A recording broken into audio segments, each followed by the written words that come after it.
Não, vamos ler, né? Do 2, não, né? Não. Ah, tá. Então fala do 2.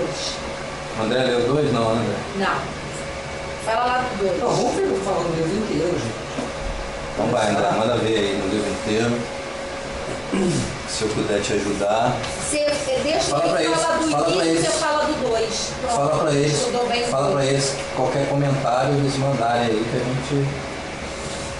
Então, vamos lá, pessoal da TEI, a gente está nesse falatório aqui, porque é a primeira vez que a gente bota para gravar seriamente. E estamos aqui no nosso estudo dirigido com o livro Investigação sobre o Entendimento Humano. É um livro que o Hume fez depois do grande tratado sobre a natureza humana que ele fez, tentando deixar mais didático para os leitores a sua teoria. Quando estudamos Kant, vimos que o Hume é uma das inspirações do Kant. Kant até chega a falar que tira ele do sono dogmático. Bom, nós já lemos a seção 1, 2 e 3, mas vamos dar uma retomadinha aqui, 1 e 2, mas vamos dar uma retomada. Bom, na seção primeira, o Hume fala de dois tipos de filosofia. Uma filosofia que ele fala que é a filosofia mais fácil, uma filosofia que fala aos sentimentos, e uma filosofia que ele até coloca um nome diferente aqui, uma filosofia exata e abstrusa. Essa filosofia exata e abstrusa, que ele chama aqui de especulação, é a metafísica. O Hume está criticando a metafísica por conta da metafísica ter muito pouco valor para a vida prática. Hume é sempre um cara também, mais tarde o utilitarismo até se baseia nele, é um cara que vai sempre medir as suas teorias com a vida prática. Se não for útil para a vida prática, se não fizer diferença na vida das pessoas, para o Hume não importa. E é por isso que ele vai criticar a metafísica, né? Bom. Então deixa eu fazer um adendo aí. Olha só. Hume aparece na história do pensamento com uma viagem, com uma mudança do pensamento. Muito real isso, porque toda a tradição científica, ela se constitui em cima de Hume, em cima dos chamados enunciados sintéticos. E toda a teoria de Hume é constituída em cima dos enunciados sintéticos. Então, Hume vai aparecer, né, como um modelo clássico do empirismo. É uma transformação feita por eles, dos empiristas, na teoria das ideias. Para os empiristas, todas as ideias que nós temos são necessariamente originárias da experiência. Fechou. É isso aí. O que o Hume quer, na verdade, gente, inclusive parece muito com Kant. A gente deveria, ou o Kant parece muito com ele, eu acho que a gente deveria ter visto o Hume antes do Kant, mas não tem por que a gente seguir uma cronologia. O que o Hume quer, na verdade, é limpar a ciência. Ele quer fazer da mesma forma que o Kant fez, ele quer fazer com que a ciência se livre das superstições, que a ciência não seja baseada em algo que foge à própria possibilidade da razão de conhecer. Então o Hume é aquele que é antes, isso é próprio do século XVIII, antes de nós analisarmos a possibilidade do conhecimento, vamos analisar as condições de possibilidade. O Hume acredita que a ciência tem que ser modesta. A gente não pode chamar de ciência aquelas questões que são levantadas para além da experiência. Essa é a questão do Hume e é por isso que ele é chamado de empirista. Né? Então ele faz, nessa primeira sessão, ele faz a crítica à metafísica, ele coloca a ideia de que temos que libertar as instruções, ele tem até umas frases interessantes como essa aqui: em vão esperamos que os homens, levados pelas frequentes decepções, abandonem por fim essas aéreas ciências e descubram a província própria da razão humana. Então a ideia é fugir dessas aéreas ciências. Quais são as aéreas ciências? As filosofias especulativas que utilizam da metafísica para poder investigar de uma maneira epistemológica o conhecimento no mundo. Na seção 2, fala da origem das ideias, né? Diferente de Locke, né? O Hume, isso é bem interessante. Diferente de Locke, o Hume coloca que as ideias, elas se referem ao pensamento. As ideias não se ampliam para sensações, para percepções, como Locke coloca. Ele dá um recorte interessante nessas ideias. Porque ele acredita em duas capacidades humanas, né? A capacidade, assim como Kant, né? Dois tipos de conhecimento, vamos dizer assim. O conhecimento que é a relação que nós podemos fazer entre as ideias, e um conhecimento que vem da experiência. Qual é o problema para mim? O conhecimento das associações de ideias perde o parâmetro, perde a base de sustentação que pode falar ser verdade ou não. E a experiência é uma questão contingente, né? O que quer dizer que ela pode ser uma hoje, mas amanhã é outra. Ele diferencia aqui pensamentos ou ideias de impressões. Ele fala que é muito diferente nessa segunda sessão, é muito diferente você ter a impressão na hora, o calor da impressão, e você depois pensar sobre essa impressão, porque você já se distanciou do calor da experiência. Mas olha, eu hoje aprendi uma coisa bem legal, que é assim, para Hume, a ideia e a impressão são duas coisas bem parecidas. Porque quando você, o que eu estava ouvindo, o piano, aí ele fala assim, por exemplo, quando você tem contato com o verde, né, o seu contato com o verde é a experiência que você tem, a vivência que você tem com o verde, isso é impressão. Então, quando você tem aquela impressão, essa impressão, ela vira uma ideia. É isso. Só que essa ideia, a diferença da impressão para a ideia é na intensidade. Sim. A impressão é muito mais forte do que a ideia. É isso aí. A ideia é mais fraca, né? Então você tem a ideia do verde, mas a experiência do verde é muito mais forte que a ideia. Isso. Então a diferença é na intensidade. A ideia, ela é vazia. Isso. Né? Aqui ele já começa dizendo que ela é fraca, né? Ela é mais fraca do que a sensação, né? Ele já começa mostrando a superioridade, né? Superioridade das sensações, te dá o original, né? Te dá o objeto original, do que uma pretensa cópia O que disso. seria a sensação? É o que vem pela experiência, seria a mesma coisa que impressões. É pelos sentidos. Mas tem uma diferença. Lembra do Kant? O Kant, ele tenta sistematizar melhor. Ele fala que no campo da sensibilidade nós podemos ter sensações, impressões, percepções. Você quer saber a diferença entre impressão e sensação? E sensação. Tem uma pequena diferença, eu agora não lembro. O piano fala sobre isso. É algo que a gente vê. De impressão para sensação, porque a diferença de impressão para ideia está na intensidade. Sim. E a ideia sempre vai ter relação com a impressão que você teve. Sempre. Essa é a ideia do Hume. Sempre você só pode ter ideia de uma impressão consequente para essa ideia. Por isso que é empirista. Só que a sensação, ela tem uma diferença da impressão. Eu não sei se... Agora eu não sei. Ele disse aqui, ó, tomemos, pois, uma pequena liberdade e chamamos de impressão.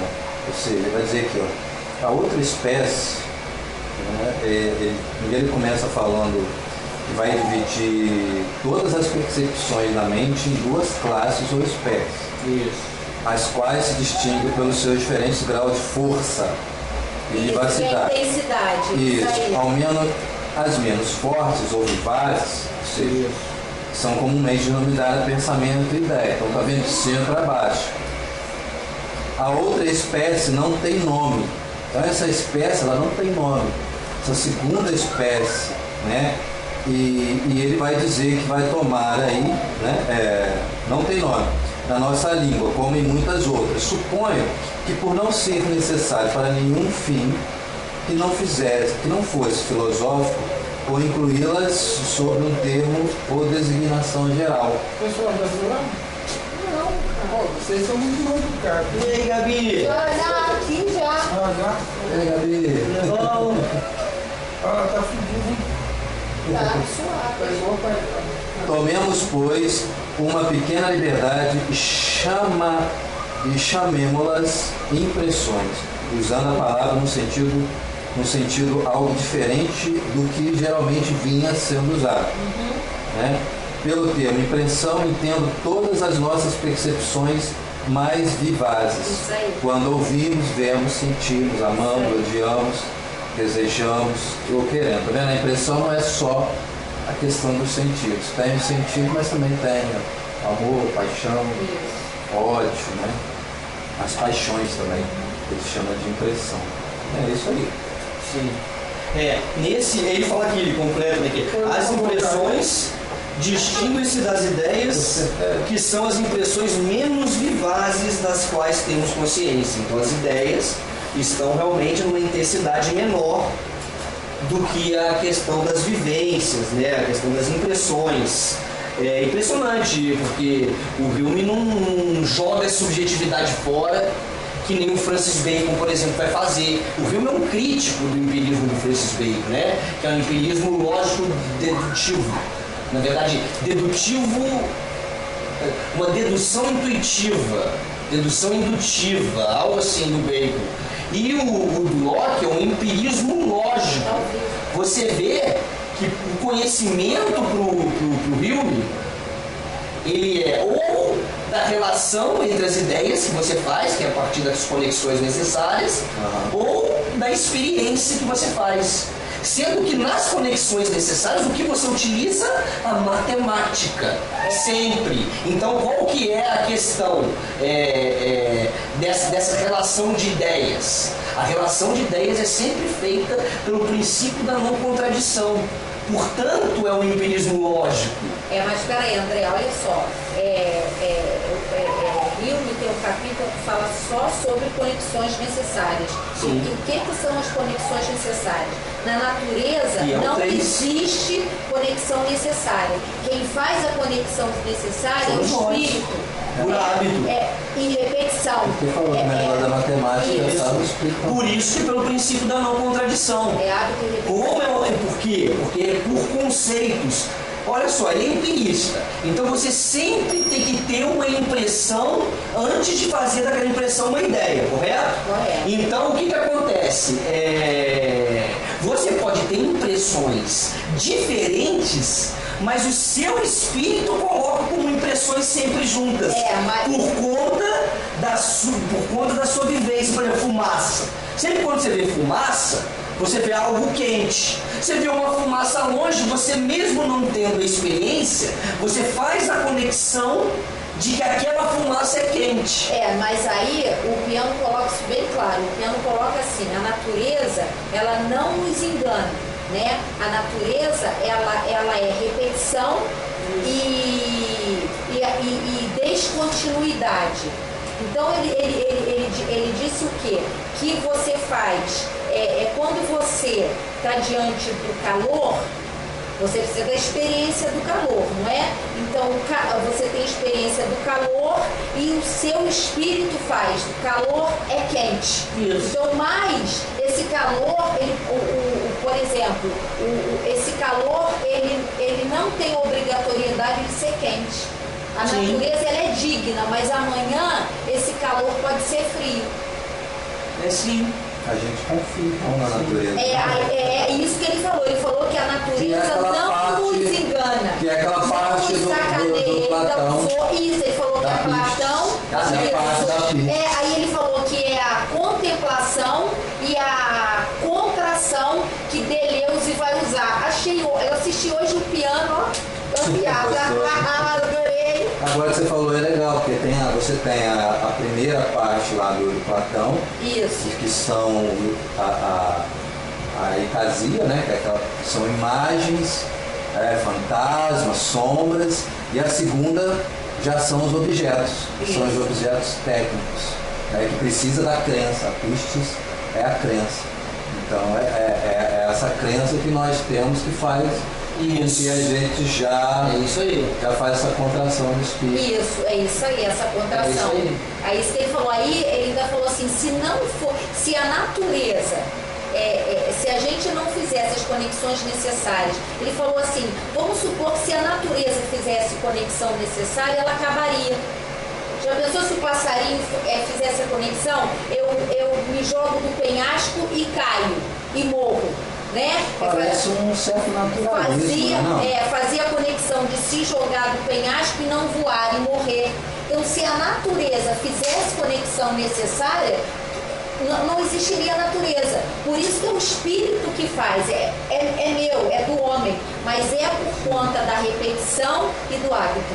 Isso. A repetição faz com que você antecipe a experiência. Por exemplo, eu já bebi água na minha vida e quando eu me deparo com um copo d'água, eu faço a conexão necessária matar a sede.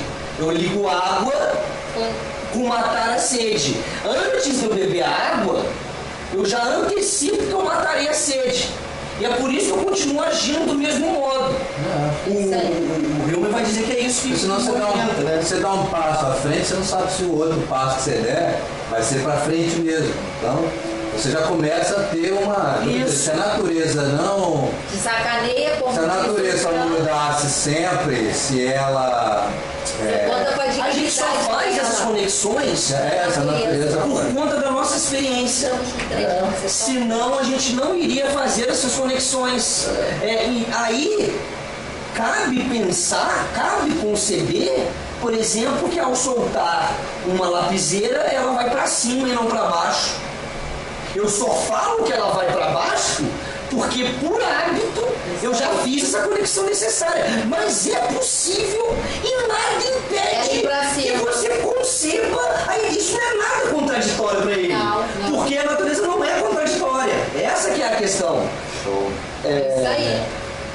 Aí a gente... A seção 2 é bem pequena, que ele começa ele vai falar a origem das ideias, né? Isso. A ideia é uma questão, é uma coisa vazia, né? Bem fraca em relação às sensações. Isso. Né? Porque ela não te dá o original, ela te dá a representação. Isso.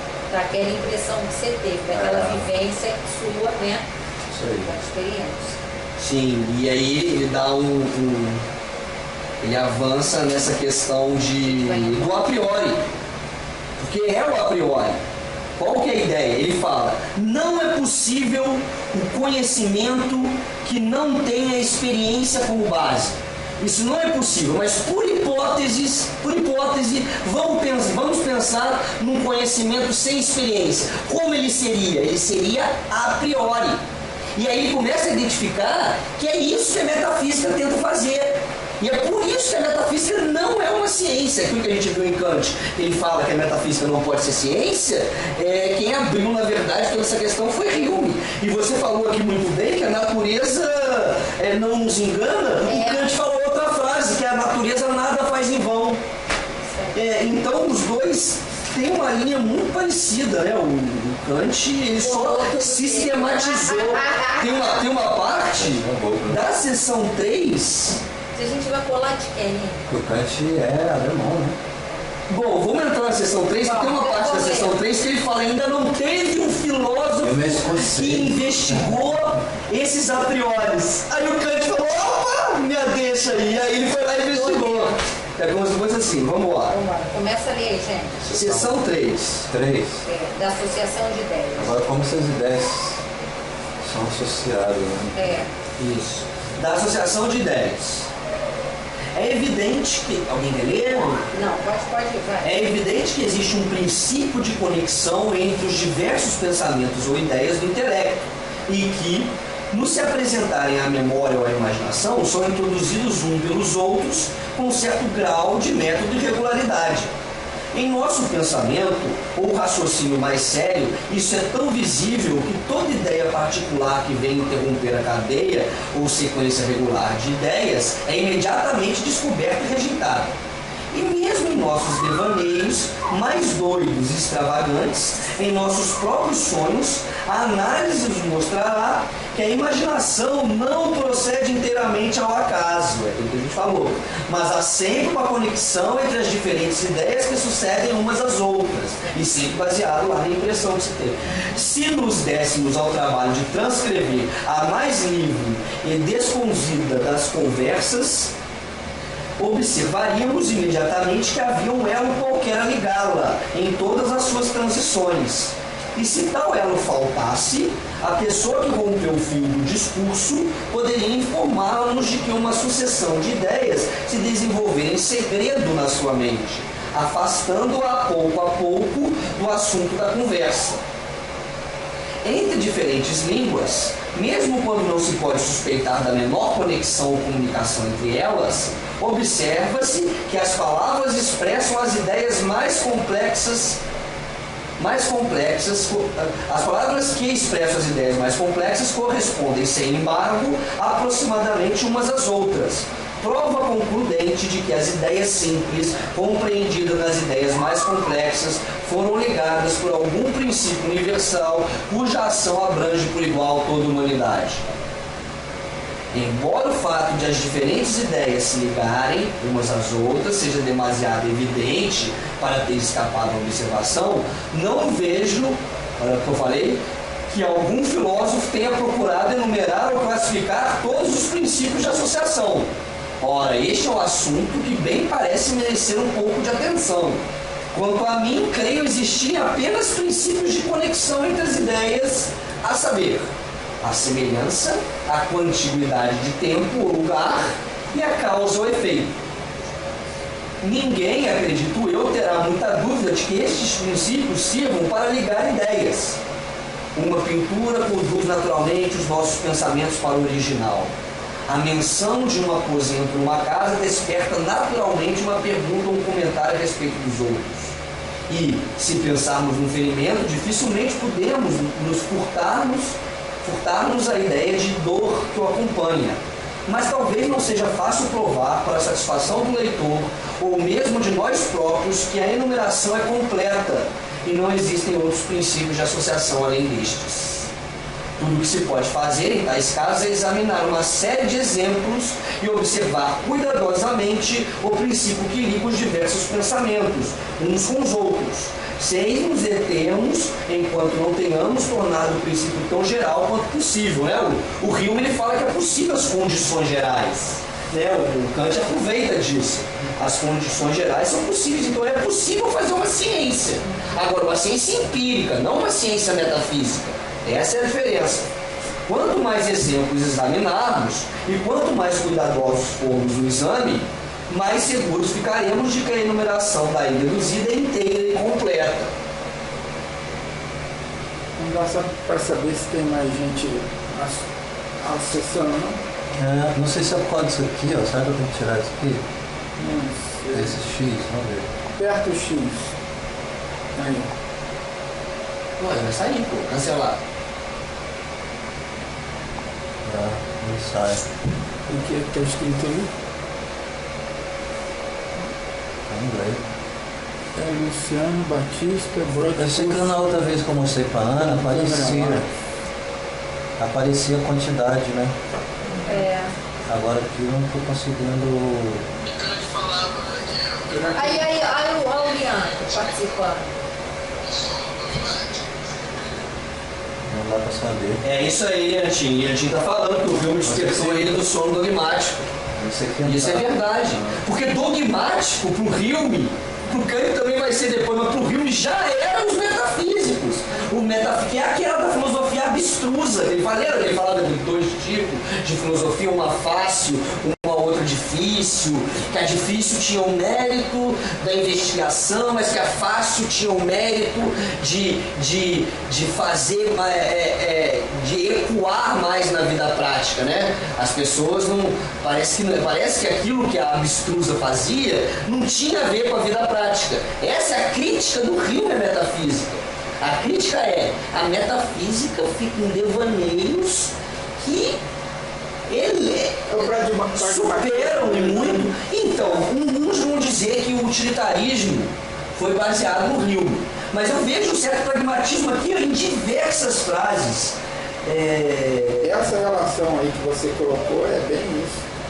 É bem isso, né? Ele tenta dar a todo momento uma ideia útil, né? Prática. Sim, eu até grifo alguns últimos aqui que ele sempre coloca. Na verdade é uma geografia mental, né? É a expressão que ele utiliza. Mas aqui na frente, aqui atrás, ele utilizou geografia moral. Ele faz questão de às vezes afirmar assim que não é para ficar pensando de maneira que você fique angustiado, triste, né? Usa umas expressões. Sim, a filosofia tem que ser alegre. Tem mais gente Sim. vendo, não tentou não. E aí, é por isso que ele fala que tem que ser um meio termo entre essas duas coisas.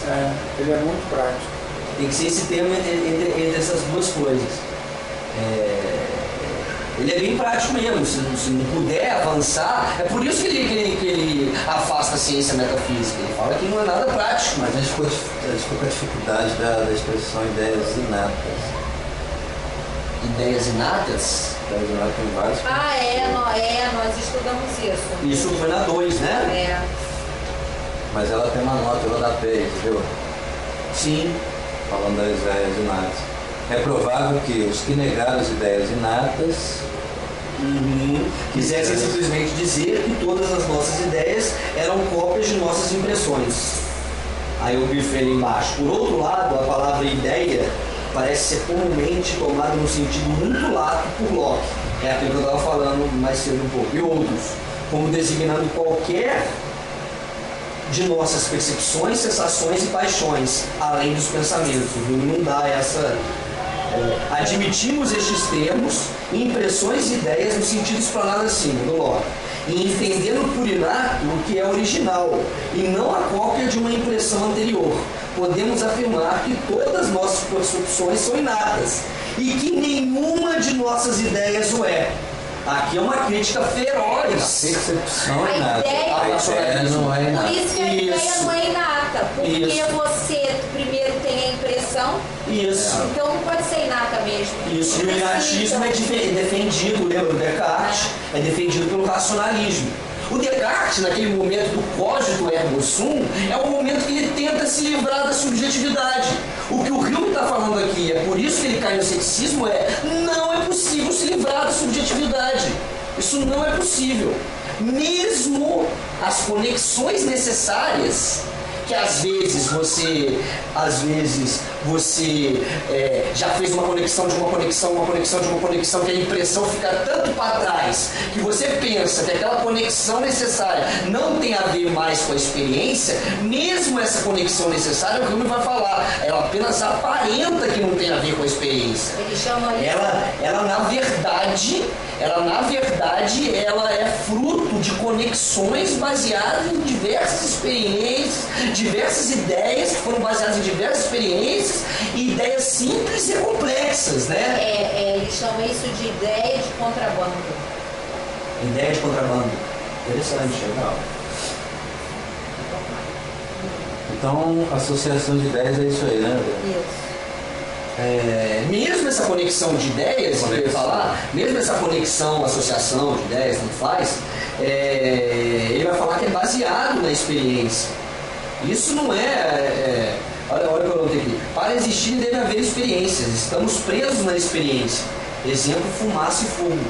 Na experiência, fumaça e fogo aparecem juntos. E aí nós fazemos a conexão há tanto tempo, que quando a gente vê uma fumaça e já pensa no fogo, a gente pensa que esse pensamento nosso do fogo veio de maneira inata. Mas não, é na verdade por conta do hábito.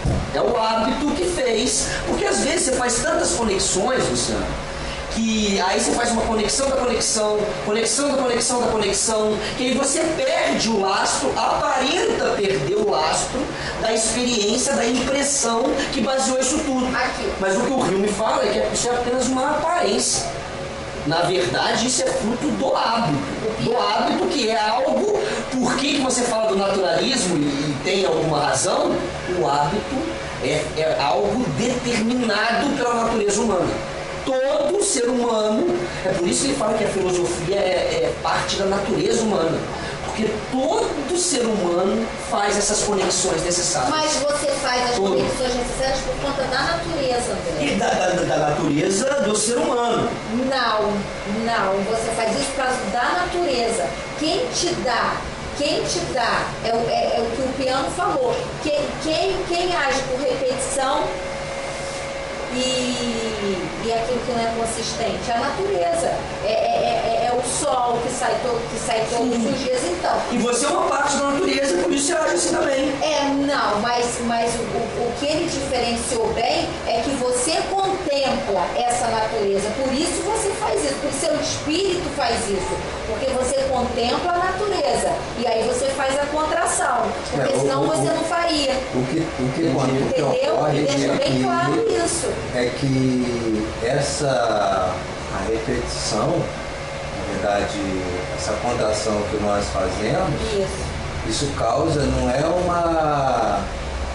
uma diferença, né? Como você falou no caso da natureza, causa uma diferença que está no sujeito. Então, isso não mesmo. Fora do sujeito. Qual é a diferença? É a diferença mesmo entre o mundo, entre a natureza e o sujeito. É porque você faz a diferença. Com as conexões necessárias, você se difere do mundo, entendeu? Mas é por isso. Mas quem te dá isso é a natureza, é o mundo, não é você. Além disso, ele fala que o hábito é uma capacidade natural do ser humano. Todo ser humano, por hábito, fará conexões necessárias.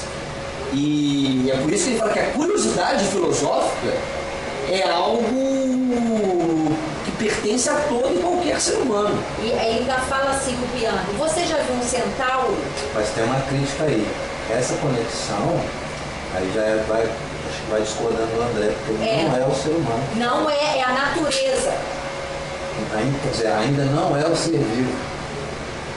Essa primeira, a contração ainda não é o ser vivo. Não, é isso mesmo. Entendeu? Nessa fusão qualquer animal faz. Qual fusão? Essa conexão necessária? Essa conexão. Que transforma impressões em ideias? Não que transforma, que faz a contração. Entendeu? Por isso você falou do a priori. Porque sim, por exemplo, as ideias... O animal tem memória. O animal tem uma memória. Aí você passa, por exemplo... O animal também faz contração. Uma luz ali. Senão ele não existiria. Se a natureza enganasse, ela enganaria os animais também. É por causa do instinto. Entendeu? É o instinto. Então o instinto é também uma forma de contração. Entendi. Pode ser. Entendi. Então o problema é que ele vai mais, a gente vai avançar mais aí. O Piano fala assim. Que ainda a gente ainda não está no sujeito pronto. É esse que fazem o erro, que ele diz que é o erro da interpretação do erro. O sujeito pronto ainda é o sujeito que já está com essas, que é depois dessa contração, né? Então primeiro que você tem que é o que o Kant vai chamar depois. O que é o tempo do Kant? O tempo do Kant não é o sujeito, não é a vivência? A gente leu lá. O espaço é o que organiza e o tempo é o que organiza a nossa vivência. Isso, interior. Quando você faz a conexão, você está fundando o tempo aí. Aí depois que vem e por isso que ainda é simbólico. E tem a ver com aquilo que a gente falou da intensidade. Porque quanto mais longe a intensidade, quanto maior o tempo da impressão para a ideia, mais fraca a ideia fica. Aí o Piano fala assim, você nunca viu um centauro? Você é capaz de fazer. Por quê? Porque você tem a ideia, viu algum livro de dinossauro, com a ideia de não sei o quê. Você junta as duas. A ideia não precisa. Aí é questão, né? A ideia precisa ou não da experiência? Pro Rio, sim. E pra Cândido depois. A ideia inata aí vem da Porque você criar Isso, ele é contra o racionalismo. Como é que a tua ideia pode criar uma ideia de uma coisa que você nunca viu? Mas aí é que Jung chama de A imaginação é que faz isso. ideia de contrabando. A imaginação tem esse potencial de juntar. No Rio eu não acredito, mas Por isso que uma coisa, que doideira. Já a matemática fica difícil ser. então a ideia para ele está no nível da memória. Não, Não. a ideia para ele está abaixo, então, né? Não é aquela ideia que tinha Kant, que tinha Platão, né? De uma coisa Não, que você não lembra, mas Não, para que ele não você... existe isso. Para ele não existe isso. Sim. É tudo baseado na experiência. Por exemplo, o conhecimento, quando Sócrates faz faz o papel de parteiro, né? Do Oriente, O povo está falando direto aí. Tá, legal. para o Oriente uma ideia de que você não tem. Né? É tirar de você uma coisa que ele chama que você já, antes da tua alma, Sim. teve contato, mas aqui você não lembra. Então Sim. você tira o conhecimento, Sim. né? Quando você conhece, descobrir a fórmula de sei do quê. Aqui, e o Piano fala que você não pode nem chamar de conhecimento, que conhecimento é aquilo que você prevê para o futuro. Então você não conhece, você conhece o agora. Entendeu? Como assim? Entendi. Quando você... Mas o que você faz com essas conexões necessárias o tempo todo é ficar prevendo o futuro. Não, você não está prevendo o futuro. Tá, Mas você nessa está antecipando uma conexão- Por conexão- exemplo, antes de eu beber água, Nessa conexão tem os três tempos. Você não... O fundidos. Passado e Isso. futuro é uma coisa Só, não tem... Sim. Mas eu acho que tem também essa questão da previsão. sim, ele fala em algum momento aqui do livro que é previsão de futuro. O tempo todo. Não sei se a gente já chegou na parte. Então, Mas vamos avançar para a sessão 4? Vamos lá. Não, vamos terminar de ler a 3. Acabou já, 3. Acabou nada. Então a gente pode ler de novo o último Você parágrafo. leu a 3, olha. Quer voltar para o último parágrafo? Não, O que e você tá esse fazendo? aqui, nas edições, como homem... o de vocês... Não, isso aí é De vocês não tem não, né? Isso aí é nota de rodapé, né? Ai, cruz credo. Então vamos embora, gente. Vamos para 4, perdão. Vamos lá. Nossa, a nota vai te Agora ele vai entrar em dúvidas céticas sobre as operações do entendimento. É interessante porque eu vejo muito. Não dá para não puxar sardinha, né? Quando ele fala de. Quando ele, falar de entendimento ao invés de falar de conhecimento, olha como é que isso já tem a ver com a questão do Habermas. Olha como que isso é impressionante, cara. Que ele fala. Não é conhecimento que nós temos que acessar, porque isso talvez não seja acessível, mas sim entendimento, como que funciona o entendimento é que é o interessante, não como chegar ao conhecimento. Eu acho isso muito interessante, né? Além desse corte que ele fala que é só a partir da experiência, isso é muito interessante, porque isso faz com que o subjetivo e o objetivo estejam em relação o tempo todo, e você não pense em querer afastá-los de uma hora para outra. Ele também fala dessa questão do entendimento ao invés do conhecimento. Eu acho isso sensacional, porque depois, numa epistemologia fraca, isso lá na contemporaneidade, a gente vai ver como que o entendimento entra no lugar do conhecimento. E como que a pretensão não é mais conhecer coisas no mundo. A controvérsia. A pretensão, claro que é controvérsia. Sempre. Inclusive, é o que o filme fala, a curiosidade filosófica é algo... E aí o que temos agora é que nos entender quanto às nossas relações e interações no mundo. Bom, vamos lá. Dúvidas céticas sobre operações do entendimento. Parte 1, né? Pode ser mais partes. Primeira parte. Parte 1. Todos os objetos da razão ou investigação humana podem ser divididos naturalmente em duas espécies, a saber, relações de ideias e questões de fato. É o que eu estava falando, isso se divide em relações de ideias e questões de fato. A primeira espécie, relação de ideia, pertence à ciência da geometria, à álgebra e aritmética. E numa palavra, toda afirmação que seja intuitivamente ou demonstrativamente certa, que o quadrado da hipotenusa é igual à soma dos quadrados dos dois lados, é uma proposição que expressa uma relação entre essas figuras. Que 3 vezes 5 é igual a metade de 30, expressa uma relação entre esses números. As proposições desta espécie podem ser descobertas pela simples operação do pensamento, sem dependerem do que possa existir em qualquer parte do universo. Ainda que jamais existisse um círculo ou um triângulo na natureza, as verdades demonstradas por Euclides conservariam para sempre a sua certeza e evidência. Ele está falando que a matemática é um instrumento, não é propriamente uma ciência, é um instrumento de relacionar ideias. Acho que ele está querendo dizer aí é que não tem conhecimento a priori, né? Isso. É só posterior. Isso. As questões de fato que formam os segundos objetos da razão humana não são verificadas da mesma forma. E tampouco a evidência de sua verdade, por maior que seja, tem a mesma natureza que a antecedente. O contrário de toda afirmação de fato é sempre possível, pois nunca pode implicar uma contradição. E é concebido pelo intelecto com a mesma facilidade e clareza como perfeitamente conforme a realidade. Que o sol não nascerá amanhã não é uma proposição menos inteligível e não implica mais contradição do que a assertiva contrária de que o sol nascerá. Não tem nada de contraditório nisso ainda. Seria vão, por isso, tentar demonstrar a sua falsidade. Se isso fosse demonstrativamente falso, implicaria uma contradição e jamais poderia ser claramente concebida pelo intelecto. Então me parece que a verdade e a falsidade daquilo que é factual é diferente da verdade e da falsidade daquilo que é relação de ideias, né? Vamos lá.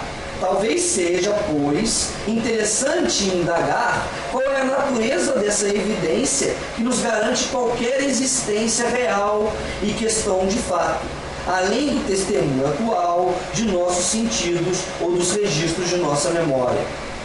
Note-se que esta parte da filosofia tem sido pouco cultivada, quer pelos antigos, quer pelos modernos, e, assim, serão talvez mais desculpáveis as nossas dúvidas e erros na prossecução de uma pesquisa tão importante, por trilharmos caminhos tão difíceis sem qualquer guia ou orientação. O guia seria a experiência. Poderão até mostrar-se úteis, por excitarem a curiosidade e destruírem essa fé cega e essa segurança ilegítima que é o flagelo de todo raciocínio e de toda livre investigação. Ele fala que tem um valor na metafísica. A descoberta de defeitos na filosofia comum, se tais defeitos existem, não será, presumo eu, um fato desalentador, mas antes um estímulo, como costuma acontecer para se tentar algo mais completo e satisfatório do que até hoje tem sido proposto ao público. Então o ceticismo do Hume é algo que o estimula, e não algo que o deixa pessimista, né? Todos os raciocínios sobre questões de fato parecem fundar-se na relação de causa e efeito. Hume, depois nós veremos, é uma investigação, ele faz no livro todo uma investigação do princípio de causalidade. Quando nós temos a experiência, nós conseguimos identificar qual que é a causalidade preferível. Quando não temos a experiência, o nosso pensamento levanta inúmeras possibilidades de efeitos para aquelas causas. E nós não conseguimos escolher e saber qual efeito que é mais verdadeiro do que o outro, se a gente não tiver a base da experiência. Só por meio dessa relação podemos ultrapassar a evidência de nossa memória e de nossos sentidos. Se perguntardes a um homem por que acredita em alguma afirmação de fato que não esteja presente, por exemplo, que seu amigo está neste país ou na França, ele vos dará uma razão. E essa razão seria algum outro fato, como uma carta recebida do amigo ou o conhecimento de suas anteriores resoluções e promessas. Um homem que encontrasse um relógio, esse é um clássico exemplo do Kant, como que a gente faz associações. Um homem que encontrasse um relógio ou qualquer outra máquina numa ilha deserta, concluiria que haviam estado homens anteriormente nessa ilha. Todos os nossos raciocínios e planos de fato são da mesma natureza. E aqui supomos constantemente que existe uma conexão entre fato presente e o que inferimos. Porque se você encontra um relógio numa ilha deserta, qual é a causa desse relógio? Homem. Quem constrói relógio é homem. Então, se você encontra, por isso que ele fala que é sempre essa relação causa e efeito. Como você tem que o efeito, que o efeito do homem é o relógio, e você encontrou um relógio, você logo presume o homem também. Se não houvesse nada para ligá-los, a inferência seria completamente precária. A audição de uma voz articulada e de um discurso racional na escuridão garante-nos a presença de uma pessoa. Por quê? Porque esses são efeitos da natureza e constituição humana, estreitamente ligados a ela. Se dissecarmos todos os outros raciocínios deste gênero, veremos que se fundam na relação de causa e efeito, e que esta relação é próxima ou remota, direta ou colateral. O calor e a luz são efeitos colaterais do fogo, e um desses efeitos pode ser inferido com um certo acerto do outro. Se nos fizermos... Pessoa, quer falar alguma coisa? Desculpa. Não, é isso aí. Eu tinha conversado antes. Onde está um, está o outro, né? Mas isso nas ideias, né? Que ele está falando, né? Sim. Sentidos, isso. Experiência. Se nos quisermos persuadir, contudo, sobre a natureza dessa evidência que nos dá garantia em questões de fato, devemos indagar como chegamos ao conhecimento dessa relação da causa e do efeito. Então o problema não é relacionar o relógio com o homem. O problema é falar, mas calma aí, por que você faz? Como é que se dá essa relação? Aventurar-me-ei a afirmar como uma proposição geral que não admite exceção, que o conhecimento dessa relação não é, olha lá, Carlos, não é, em caso algum, alcançado por meio de raciocínios a priori, mas origina-se inteiramente da experiência, quando verificamos que certos objetos particulares estão constantemente ligados uns aos outros. E ele faz essa conexão constante, né? Como é que é o nome do constante? Ele dá um nome aí também para esse constante, associação constante que fazemos, algo assim. Que um objeto seja apresentado a um homem da maior capacidade e poder natural de raciocínio, se esse objeto lhe for inteiramente desconhecido, ele não poderá, mesmo pelo exame mais minucioso de suas qualidades sensíveis, descobrir qualquer de suas causas ou efeitos. Adão, ainda que suponhamos perfeitamente desenvolvidas desde o primeiro instante as suas faculdades racionais, não poderia ter inferido da fluidez e transparência da água que esta o afogaria, nem da luz e do calor do fogo que este o consumiria. Nenhum objeto jamais revela, pelas qualidades que se manifestam aos sentidos, nem as causas que o produziram, nem os efeitos que dele decorreram. E tampouco a nossa razão, sem o socorro da experiência, é capaz de inferir o que quer que seja em questões de fato e existência real. Quer ler um pouco aí? Tá bem? 24. Essa proposição de que as causas e os efeitos não podem ser descobertos pela razão, mas sim pela experiência, será admitida sem dificuldade no tocante aos objetos que nos lembramos de nos terem sido outrora completamente desconhecidos, porquanto não podemos ter deixado de sentir nossa absoluta incapacidade naquela ocasião de prever o que decorreria deles. Apresentai 2 pedaços lisos de mármore a um homem que não tem a menor noção de filosofia natural. Esse homem jamais descobrirá que eles podem aderir um ao outro de tal maneira que seja preciso uma grande força para separá-los no sentido longitudinal, se bem que ofereçam tão pouca resistência à pressão lateral. Também no tocante aos acontecimentos que pouca analogia tem com o curso ordinário da natureza, confessamos de bom grado que só podemos ser conhecidos pela experiência. Agora vem o exemplo. Só podem ser conhecidos pela experiência. Outro exemplo famoso dele, que é o da pólvora. Vai lá.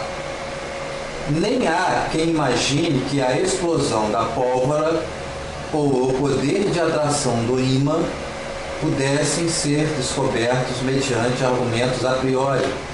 Da mesma forma, quando se supõe que um efeito depende de um complicado mecanismo ou estrutura secreta de partes, não temos dificuldade em atribuir à experiência todo o nosso conhecimento dele.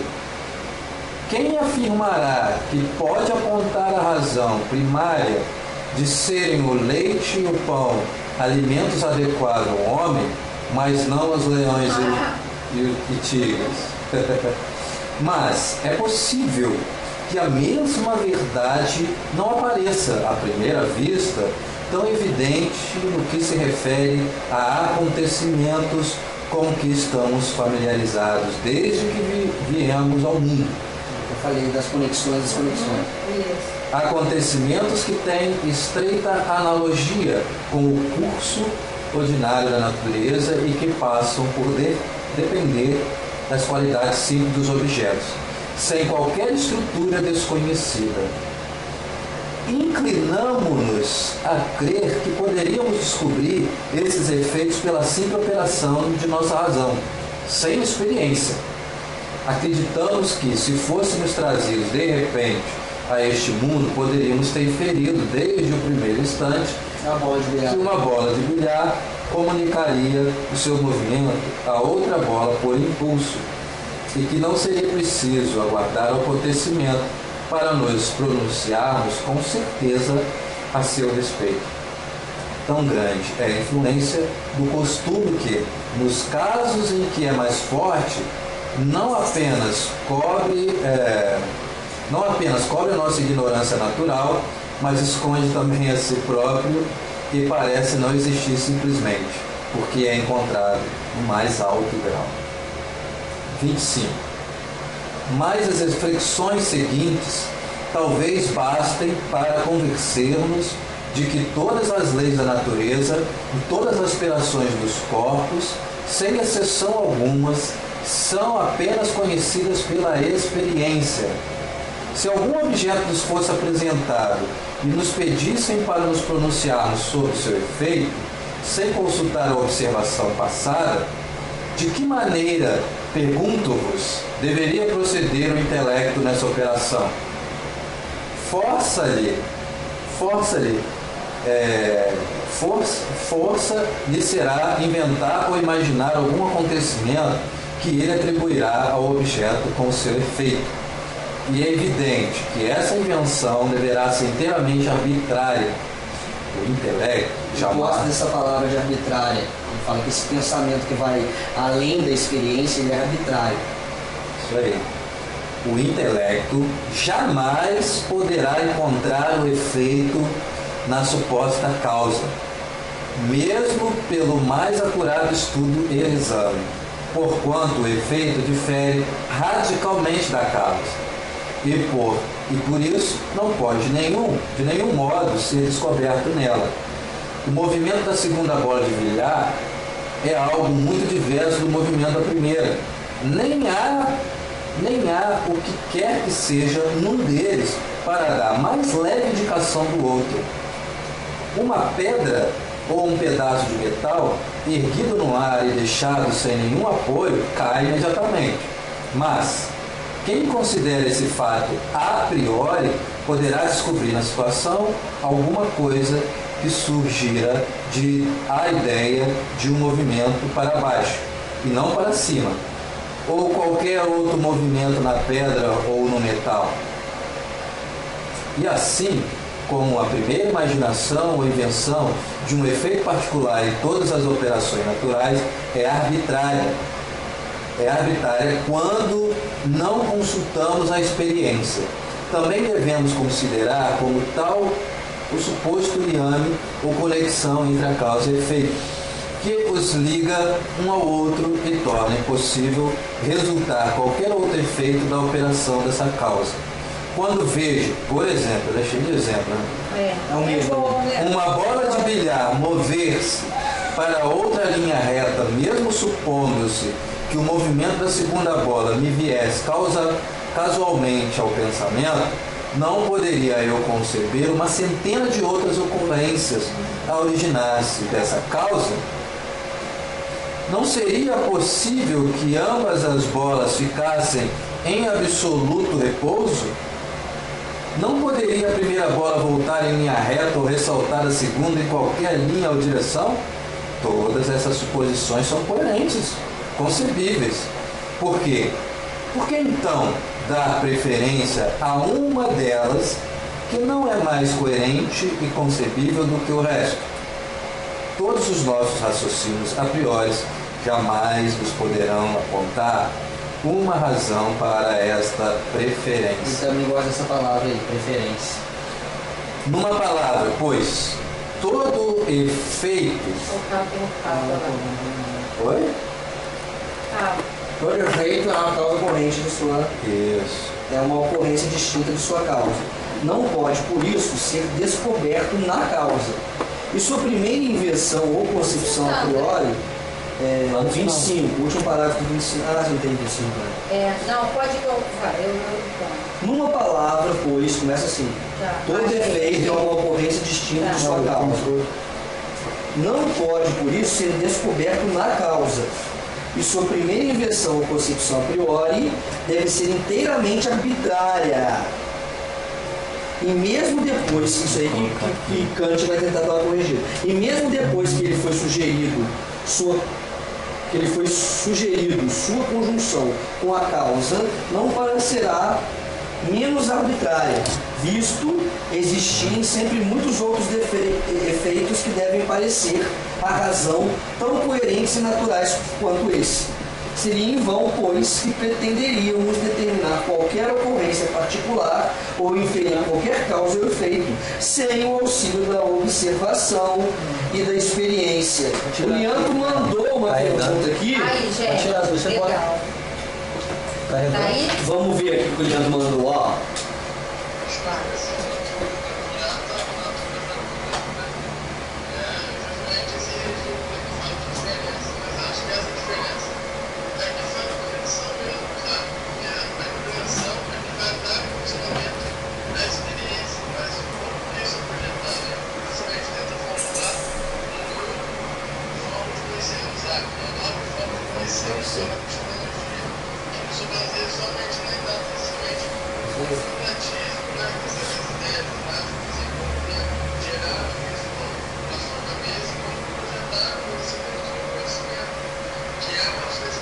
Vou ter que repetir para gravar, senão vai ficar silêncio.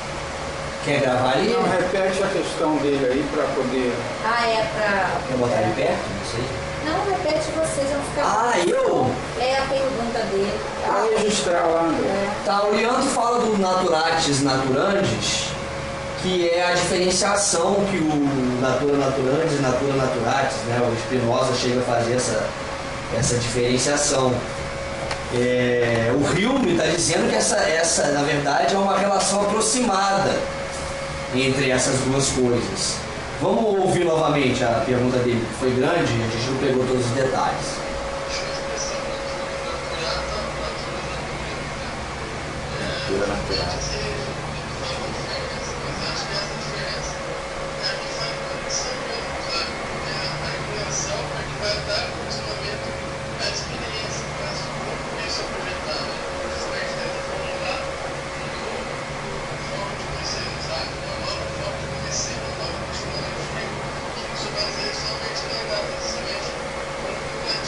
Nossa, não gosto disso não, tô horrível. Legal.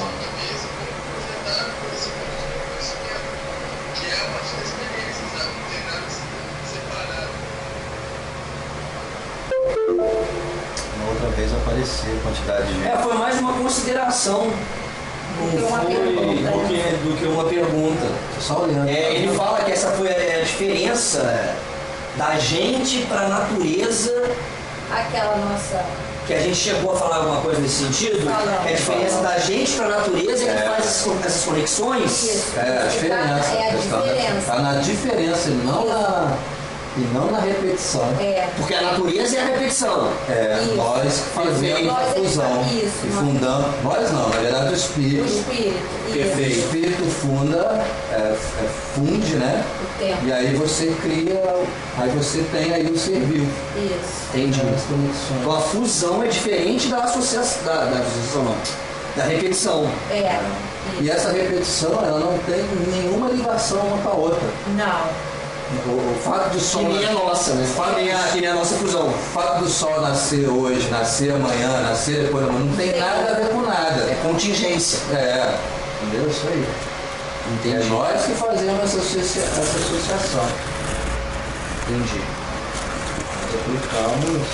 Então vamos lá, pelo menos pra gente acabar a parte 2, a parte 1 aqui. Acho que é só o Uri que tá vendo. O Gabriel tá tentando também. Não conseguiu. A gente depois pode se organizar melhor. Não, o vídeo vai ficar gravado. Depois o pessoal... Não, eu digo na próxima gravação, que aí a gente já coloca pergunta em momentos. mesmo, A gente fala, gente, vai mandando perguntas aí, aí a gente para um momento só para as perguntas das pessoas. E também Mas tem um os chat adendos aqui. que eles quiserem fazer. Tem um chat, eu falei pro pessoal entrar no chat. A gente depois divulga para mais pessoas, fala que tem chat, e a gente vai melhorando cada vez mais. A gente pode inclusive deixar uma pessoa designada. Por exemplo, por isso que eu pedi para você ler aquela hora. Eu queria dar uma olhada aqui no WhatsApp legal, se estava chegando alguma coisa. Eu tô certo que o meu tá gravando. Sim, sim. Isso aí, legal, André. Isso é legal. Boa.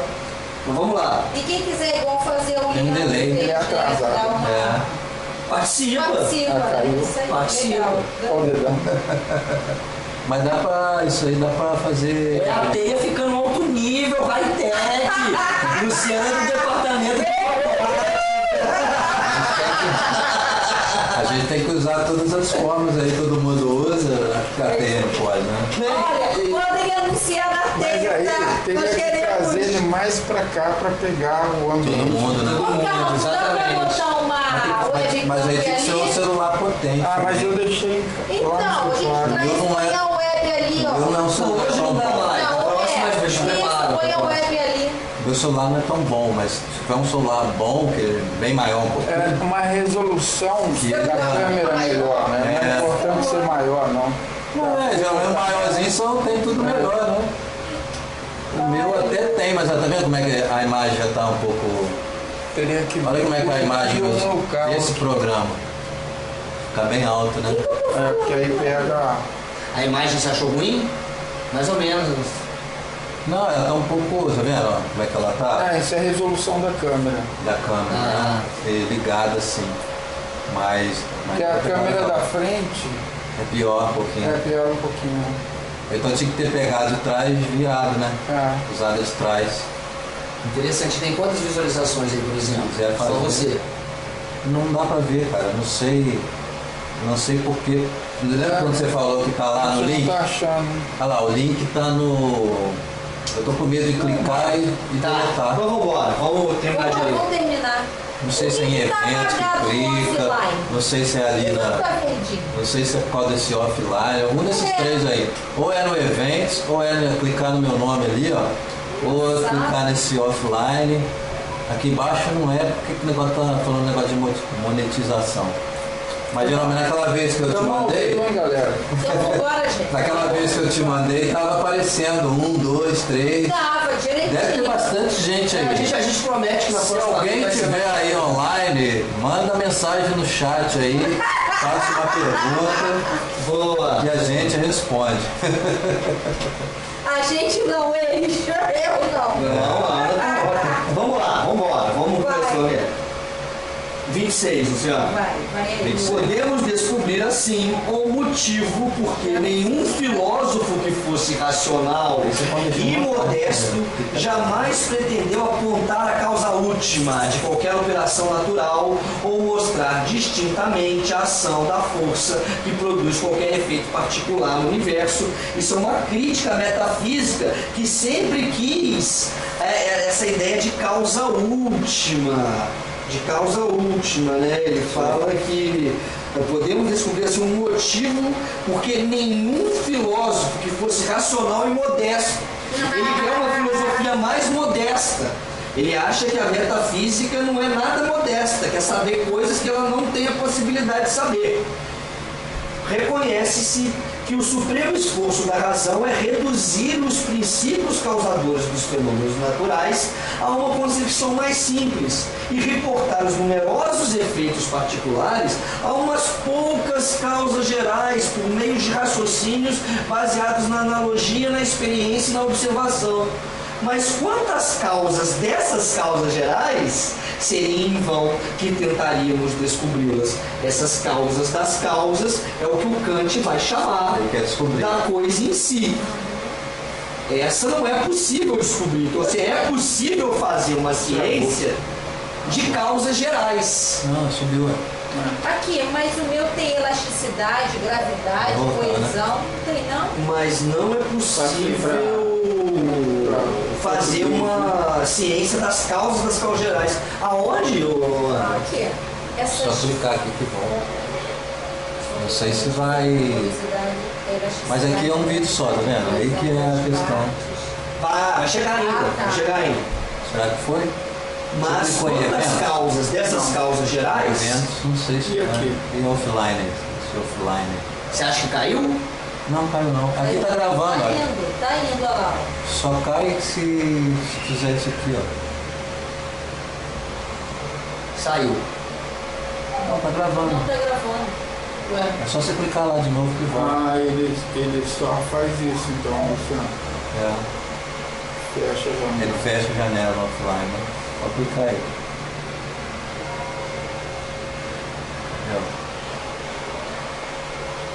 Isso aqui. Clica aí que eu não sei se... Ferrou. Nem mexeu não. Ele só desceu. Eu não sei, na outra vez estava. Não sei o que é isso aqui. Tem que dar. Porque a gente já estava com pressa, né? Com medo da gente ficar meia hora aí tentando botar. A gente tem. Mas eu acho que quem está no link, eu acho que não sai mais não. Eu acho que isso daqui é nós, entendeu? Esse aqui é o computador aqui. Eu acho que o Lianto lá no dele, se a gente mexer aqui, porque aqui que tá gravando, vendo? Esse aqui que é o programa. O Lianto lá no dele que... Isso aqui se a gente mexer aqui, se eu entrar com outra página, não tem nada ali não. Entendi. Os cargos iam mexer aí. Quem tá lá já tá vendo, já tá conectado porque tá na página. Entendi, então vamos lá. Mas quanto a essas causas gerais, seria em vão tentar descobrir. Seria em vão tentar.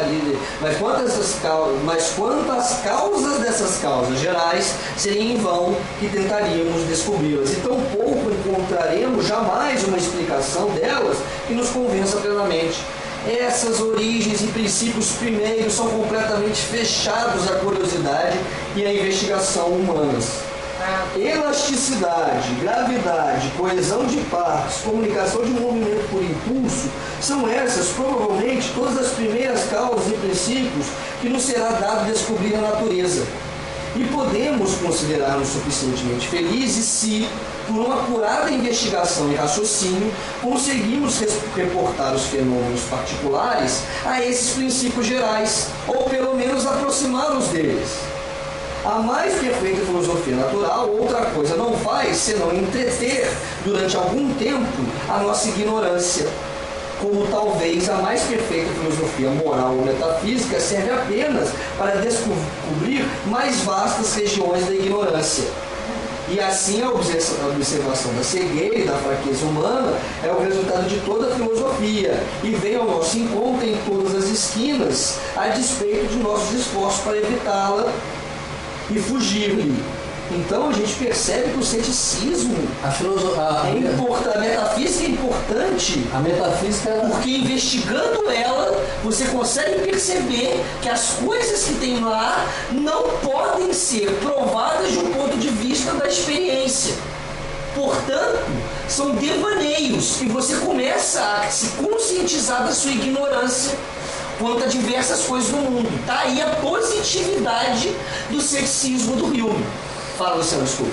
Essa questão da metafísica a gente percebe é que eles querem penetrar nesse universo vazio, né, cara? Tá fora do sujeito.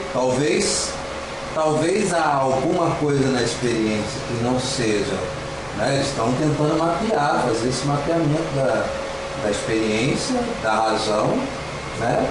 Para saber por que a razão tem esses pensamentos a priori que não tem, né, nenhuma causa, né, no mundo, né, que seria a princípio a metafísica, né? O Kant dá uma resposta, você lembra? O Kant está dando. A resposta é porque a metafísica, como é que é, Ana? A metafísica não é uma ciência. A metafísica é uma capacidade natural do pensamento de se colocar questões que ela mesma não consegue responder. Ela mesma não consegue responder. Isso. Mas e qual que é a diferença entre a relação das ideias e experiência? Isso. Como é que é aí que ele coloca? Duas formas de conhecimento, né? Relação. Falando do Hume, né? Sim. Só pra gente fechar isso daí. É a parte aqui. Tá aqui, ó. Vamos lá, ó. 6. Tá no início da sessão 4. Primeira coisa da sessão 4. A gente já entrou na sessão 4? Já. Questões de fato e relações de ideias, né? Duas formas de conhecimento. Todos os objetos da razão e investigação humana podem ser divididos naturalmente em duas espécies, a saber, relações de ideias e questões de fato. Relações de ideias. A primeira espécie pertencem às ciências da geometria, à álgebra e à aritmética. E numa palavra, toda afirmação que seja intuitivamente ou demonstrativamente certa, ela trabalha com as leis. A relação de ideias vai tirar as leis. Só que a relação de ideias não é nada sem... Vamos lá. Que o quadrado da hipotenusa é igual à soma dos quadrados dos dois lados é uma proposição que expressa uma relação entre essas figuras. Que 3 vezes 5 é igual a metade de 30 expressa uma relação entre esses números. Você não precisaria da experiência. As proposições dessa espécie podem ser descobertas pela simples operação do pensamento, sem depender do que possa existir em qualquer parte do universo, ainda que jamais existisse um círculo ou um triângulo na natureza. As verdades demonstradas por Euclides conservariam para sempre a sua clareza e evidência. Não precisam da natureza. As questões de fato, que formam os segundos objetos da razão humana, não são verificadas da mesma forma. E tampouco a evidência de sua verdade, o maior que seja, tem a mesma natureza que a antecedente, são verdades diferentes. O contrário de toda afirmação de fato é sempre possível, pois que nunca pode implicar uma contradição. Então, enquanto nas relações de ideias você pode aplicar o princípio da não contradição, seria um absurdo falar que nas afirmações de fato, você nunca pode implicar uma contradição. Você negar as verdades na afirmação de fato não implica uma contradição. Mas nas ideias você negar implica uma contradição. Quer dizer, você justamente porque essa relação de ideias é um juízo analítico. Lembra dessa ideia que o juízo do Kant, que o juízo analítico é aquele que se desdobra do conceito. Se ele se desdobra do conceito, você só utiliza o princípio da não contradição. É um predicado que já vem do sujeito. Basta que você utilize o princípio da não contradição que você vai chegando a questões outras. Da analítico, estou falando? Da analítico. Para você contradizer ou você negar que um triângulo tem 3 lados, você negar? É impossível, né? É isso que ele quer dizer. É isso. Agora, você contradizer que amanhã o Sol Que esse triângulo é um triângulo, que amanhã é um sol. Mas que o sol vai nascer amanhã, não é impossível. É isso Você aí. pode fazer. É isso aí. A não contradição, então, eu acho que está no sintético, não? A não contradição?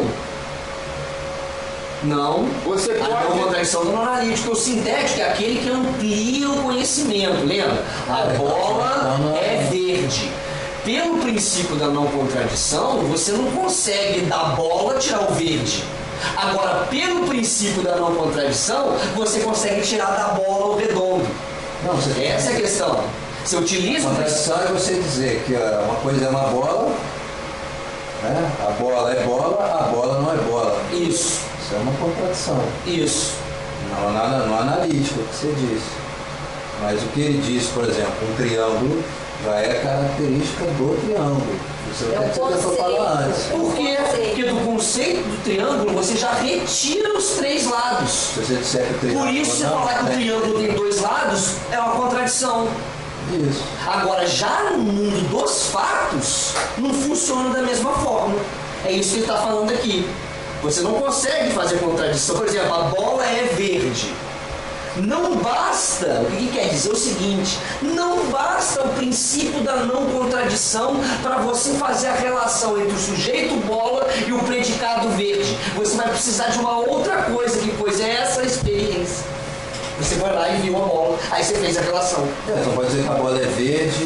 Então o princípio da não não é contradição... verde ao mesmo tempo. É, A questão é. do tempo ali. Né? Você não pode. Acho que o foco é a verdade. O que é verdade, né? O que é verdadeiro. Está falando disso. Que ele está falando que... A busca de conhecimento é você conhecer algo e afirmar que o que você está conhecendo de fato existe, é verdadeiro. Né? Verdadeiro. Você lidar com essas duas vias aí, você negar o que você está conhecendo, por um lado é possível, por outro não. Né? Isso se você aplicar a lógica da identidade, né? O princípio da contradição é a lógica da identidade, a busca da verdade. Né? Uma coisa é Uma coisa quando ela não é diferente da quando ela mesma. não é outra coisa. Né? Isso. É isso aí. É interessante. O Kant combina perfeitamente aqui. O que eu estou lembrando é a questão do Platão, né? Que quando você implica o não, você introduz o não ser justamente, mas é um não ser relativo, né? Não é um não ser absoluto. Por exemplo, quando você diz que a bola é verde, esse verde é o não ser da bola, né? Sim. Já é a contradição. É aí é que não é contradição. Aí ele fundou o não ser, tirou do analítico, aí você tem que ter um outro juízo, né? Que é o sintético. Isso. O verde não veio da bola. Então, por princípio da não contradição, você não consegue tirar nada dali. Então esse seria ele dividiu duas ali, né? Tá na página para vocês. Questões de fato. 138. Aí vamos continuar aqui, vamos lá. As questões de fato que formam o segundo objeto da razão humana não são verificadas. Ainda está no 4. Está no segundo parágrafo do 4. Isso, seção 2, parte 1, quer dizer, 21. Isso, aí Mas lá você não tem Não tem número, nada né? disso. as questões de fato. Pode ir, gente. Depois eu Baixa a seção 4, volta. Não tem sessão então? Não deve ter. Tem. Baixa o 4. Pode ir que eu quero. Está repetindo. As questões A gente só está repetindo. que formam os segundos objetos da razão não são verificadas da mesma forma. E tão pouco a evidência de sua verdade, por maior que seja, tem a mesma natureza que a antecedente, uma verdade diferente. Ao contrário de toda afirmação de fato, é sempre possível, É isso que a gente estava falando. pois que nunca pode implicar uma contradição, e é concebido pelo intelecto com a mesma facilidade e clareza, como perfeitamente conforme a realidade. Que o sol não nascerá amanhã não é uma proposição menos inteligível e não implica mais contradição do que a assertiva contrária de que o sol nascerá. Seria vão, por isso, tentar demonstrar a sua falsidade. Se isso fosse demonstrativamente falso, implicaria uma contradição e jamais poderia ser claramente concebido pelo intelecto. Então a ideia de verdade e falsidade, no que diz respeito à relação das ideias, é uma ideia que se baseia no princípio da não contradição. Já no caso dos fatos, para você falar que é verdade ou falsidade, é possível falar, eu não estou negando, mas é baseado em critérios diferentes. Não é nesse mesmo critério de princípio da não contradição. Questão do relacional aí, né? É você negar uma afirmação de questão de fato, não implica contradição. Não implica contradição. Mas você negar uma questão da relação de ideias implica contradição. É, se tiver em desacordo com aquilo que você falou anteriormente. Ficou mais fácil. Bom, 27, é o último parágrafo. Vamos embora, pra gente acabar e a gente para na parte 2. O último parágrafo, não da seção 4, mas da primeira parte da seção 4. Mas aí tem alguma coisa aí a ver com a priori e o posteriori, né? Chegou a falar, não chegou? Não tem aí nesse texto aí? Eu não percebi. Realmente... Nessa parte, aquela parte que você está lendo? Realmente as questões, as relações das ideias, vai ter alguma questão a priori aí? Essa é a minha dúvida aí. E a questão de fato é a posteriori? Não, ele nega o a priori. Pois é, mas quando você fala das verdades na relação das ideias, né, você parte do princípio que é do conceito que elas sempre são e sempre serão e você não pode contradizer isso. Sim, mas mesmo essa relação de ideias vieram de uma experiência. Uma análise, como você estava falando.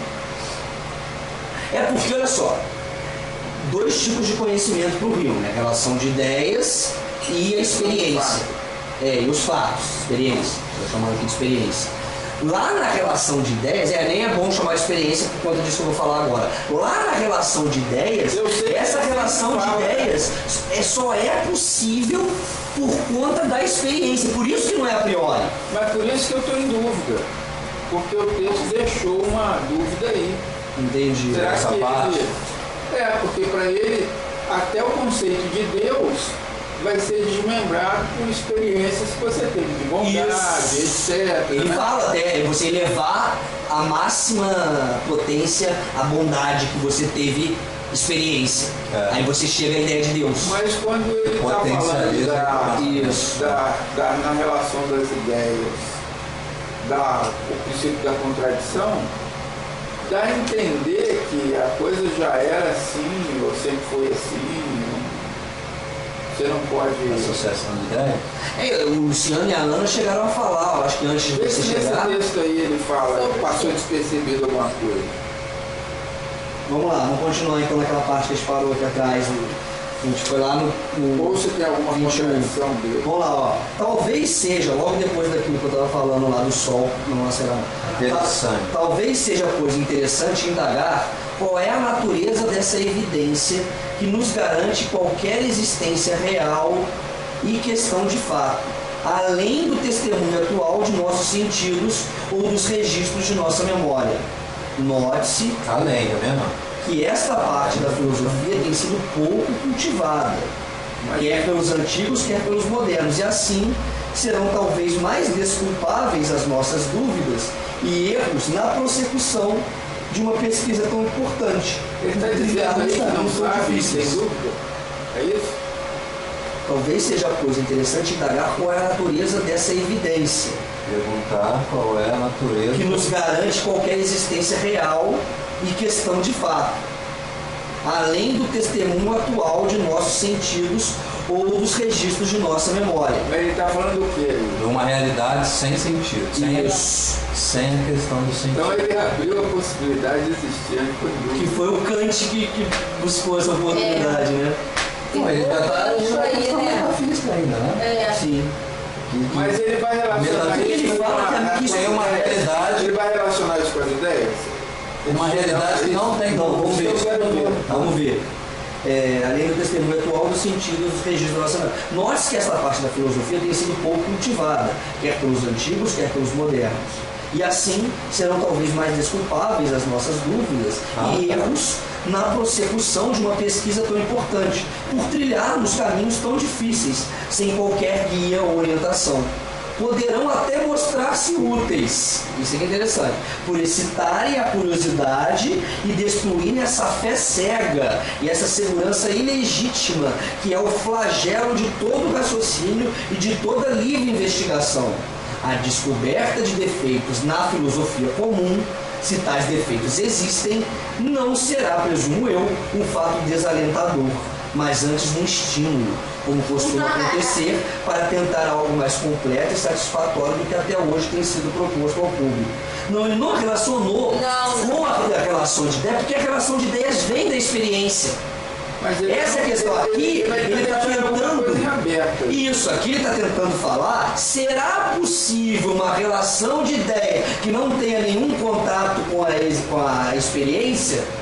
Aí ele fala, note-se que esta parte da filosofia tem sido pouco cultivada, quer pelos antigos, quer pelos modernos. Ele abre, mas não investiga. E no final ele fala que também não vai ser uma falha, né?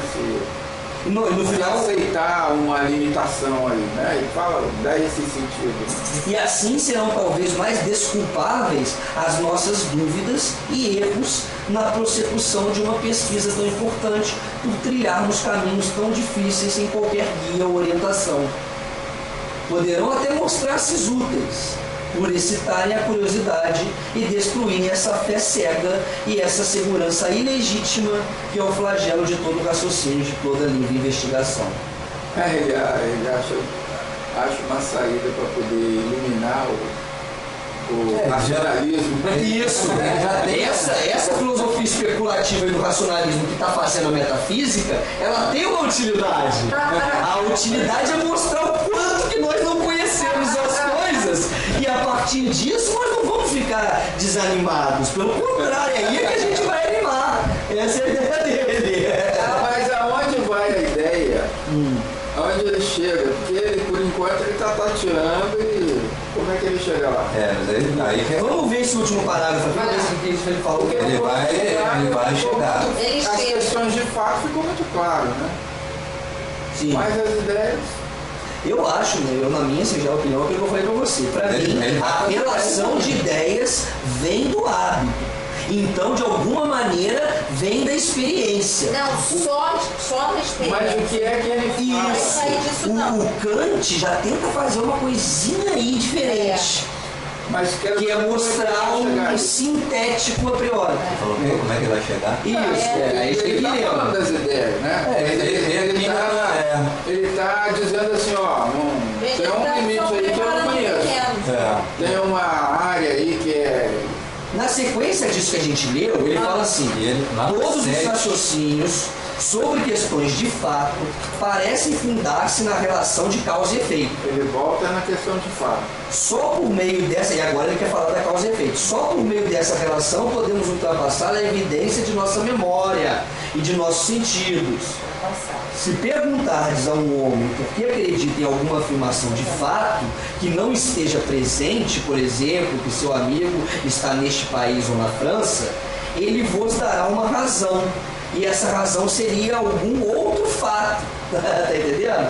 Tudo vem como uma carta. Uma causa da causa. Isso. Um homem que encontrar. Aí ele vai, por exemplo, do relógio. Aí ele vai, por exemplo, do relógio, depois ele fala um exemplo lá da pólvora, depois ele fala um exemplo lá do metal caindo. Mas ele não conclui essa parte, que ele deixou aberto aí não. Vamos ver esse último parágrafo aqui, gente, para acabar. E aí a gente só fica em discussão se a gente quiser.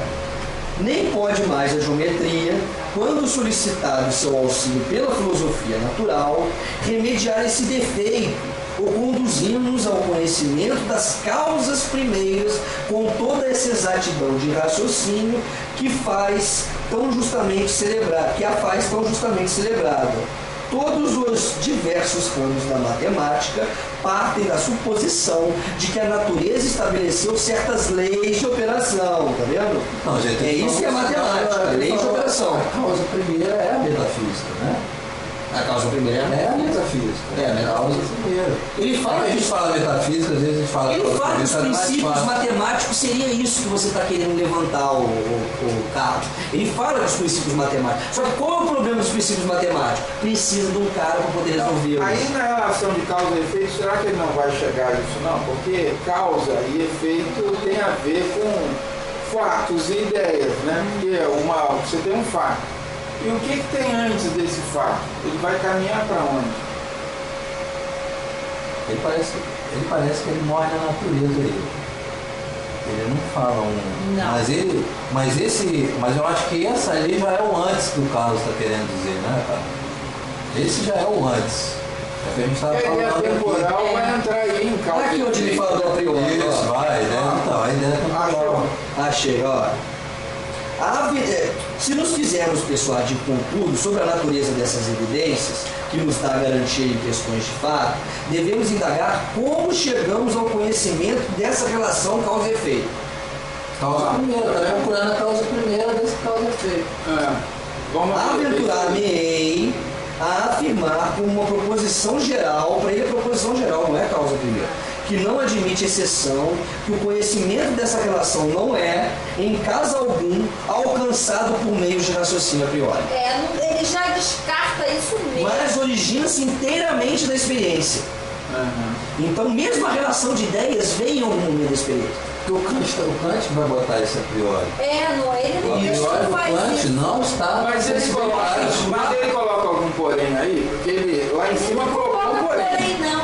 Lá em cima ele colocou. Nenhum objeto jamais revela, pelas qualidades que se manifestam aos sentidos, nem as causas que o produziram, nem os efeitos que dele decorreram.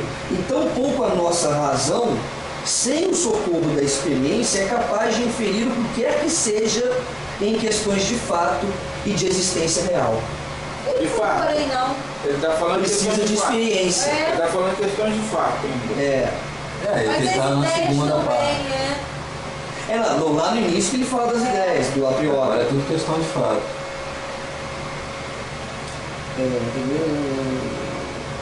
Está aqui todas as leis, lá no 25, todas as leis da natureza e todas as operações dos corpos, sem exceção nenhuma, são apenas conhecidas pela experiência.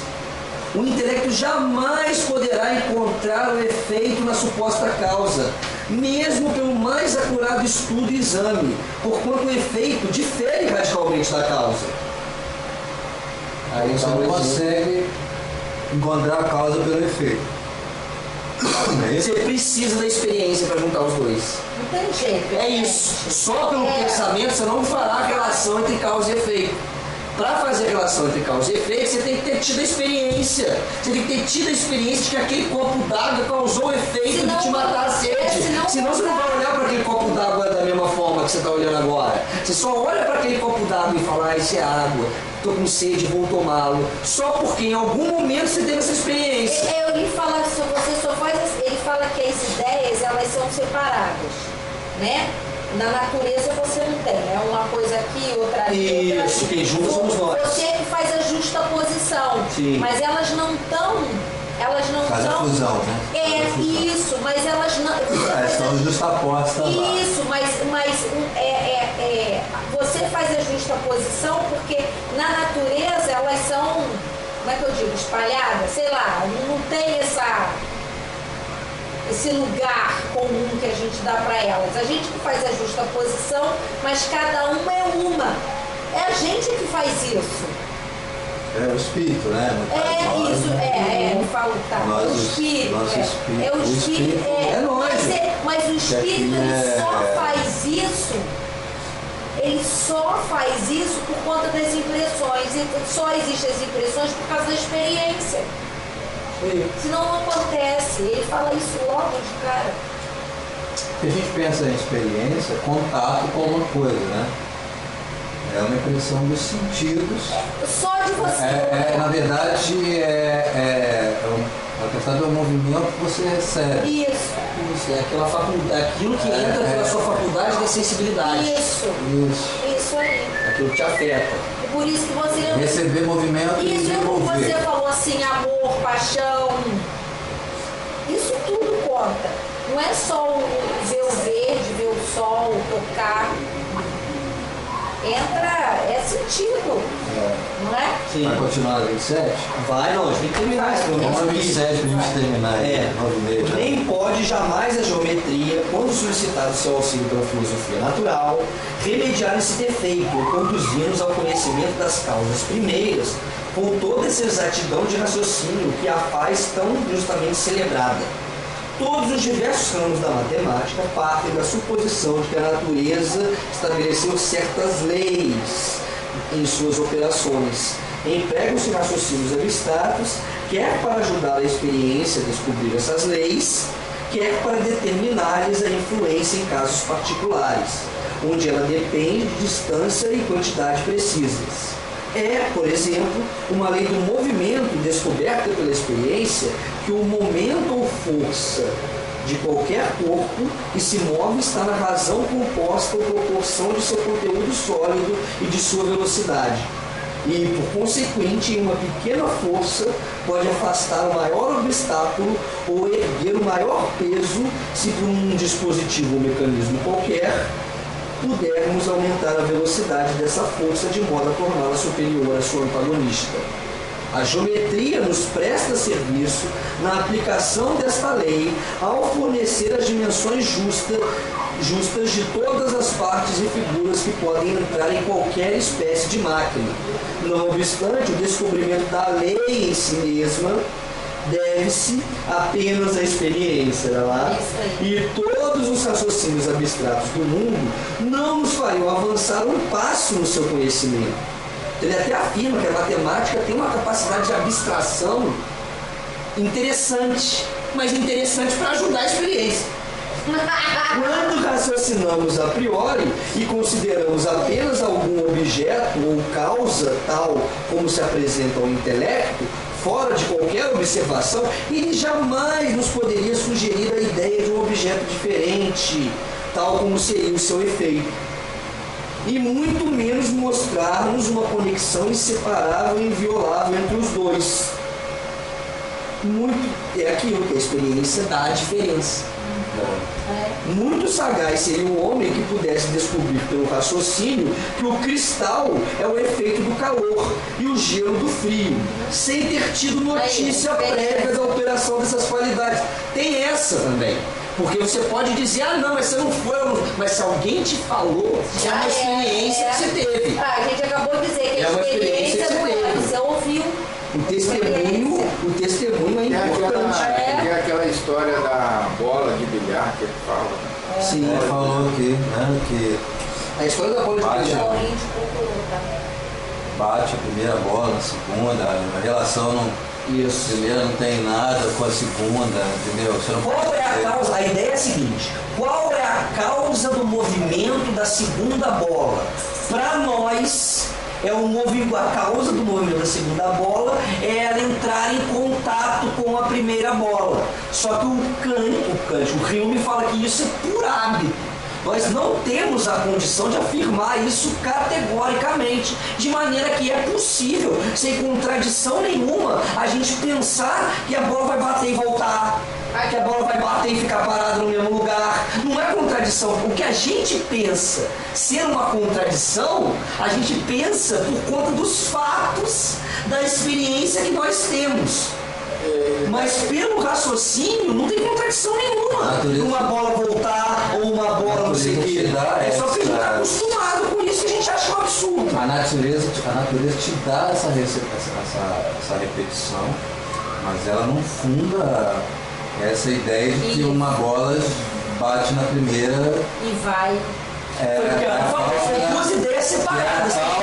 Somos nós. Quem faz a justaposição somos nós. Você não tem que procurar na causa da bola, na primeira bola, o efeito da segunda. Isso. A gente faz isso por hábito. A gente faz isso. A gente já fala que o primeiro, entendeu? Ele está falando que essa bola é a causa do efeito. Está começando a separar, talvez, vou falar grosso modo, a natureza do homem, né? Começando a separar duas realidades ali, né? O Kant depois vai jogar a razão Aqui em o cima de Gabriel tudo. fez esse comentário. Os pensamentos me faz lembrar de Descartes. A gente colocou aqui, Gabriel. Ele tá vendo o áudio? Acho que tá, porque ele falou assim, ó, Érica mandou pra ele o link. Link do estudo ao vivo. Ele, obrigado. Então ele entrou. E a Érica então também tava vendo. Tá, aí ele colocou pra Érica aí. Alô, Érica! O Biel. E aí, Gabriel? Como é que tá, querido? Então fala, André, ele falou isso, a colaboração dele foi essa, os pensamentos. Eu não sei quais pensamentos ele está se referindo. Porque se foi quando a gente falou aqui de ideia. O filme é contrário, né? É. Diametralmente oposto. O Descartes vai falar da razão, né? Isso. Ele é racionalista. Eu acho que eu falei errado, né? Não que eu falei errado, não é questão de separar o homem da natureza, não. Mas quando o Descartes, o que ele citou, que tem né? Penso, logo existo, para Hume já é diferente. Isso. Você tem um eu que existe. A ideia está toda em separar ou não separar a subjetividade. É possível em algum momento, seja por meditação, seja embaixo da árvore querendo chegar no nirvana, é possível em algum momento você separar alma de corpo? É essa a ideia, porque a subjetividade aqui representa o corpo. Aquilo, por onde que as coisas te afetam, ou pelo corpo, isso, ou sentido. O Descartes acha possível. O momento do código ergo sum, o momento do penso logo existo, é como se fosse você olhando de fora de você. O que o Hume está colocando é que isso é impossível. É impossível você olhar para você de fora de você. Você já é você e essa é a sua experiência imediata e inevitável. Inevitável. Então, o Descartes ele vai fazer essa separação e ele vai precisar trazer isso de volta. Senão ele não faz a relação do sujeito com o predicado. Lembra da relação do sujeito com o predicado? Ele precisa trazer então esse princípio da subjetividade que ele afastou, até porque ele não acredita nos sentidos, ele precisa trazer de volta. Como que ele vai trazer de volta? Ele vai trazer de volta com a ideia de Deus, que é uma ideia que o Hume, então, ele despreza para Hume. É o que a gente falou, a ideia de Deus é a bondade elevada à enésima potência. Para Hume é isso que é a ideia de Deus. Então a ideia de Deus são conexões que nós fazemos baseadas na nossa experiência. Uma experiência humana. Aí tu colocou, tô vendo. O Hume já pensaria que nós não temos como pensar em nada sem a nossa experiência. O conhecimento começa pela experiência. O Descartes pensa diferente. O Descartes é racionalista, acredita que existem questões inatas. Lembra das questões inatas que a gente falou aqui? O Descartes vai falar que existem questões inatas. É uma coisa que Hume não está disposto a aceitar. Aí, André. Eu coloquei legal, o vídeo vai ficar gravado. Isso. Então, gente, a gente parou na sessão 4 do livro Investigação sobre o Entendimento Humano do Hume. Parte 1. Parte 2. Ah, não, a gente vai pra parte 2. Parte 2 foi onde a gente parou.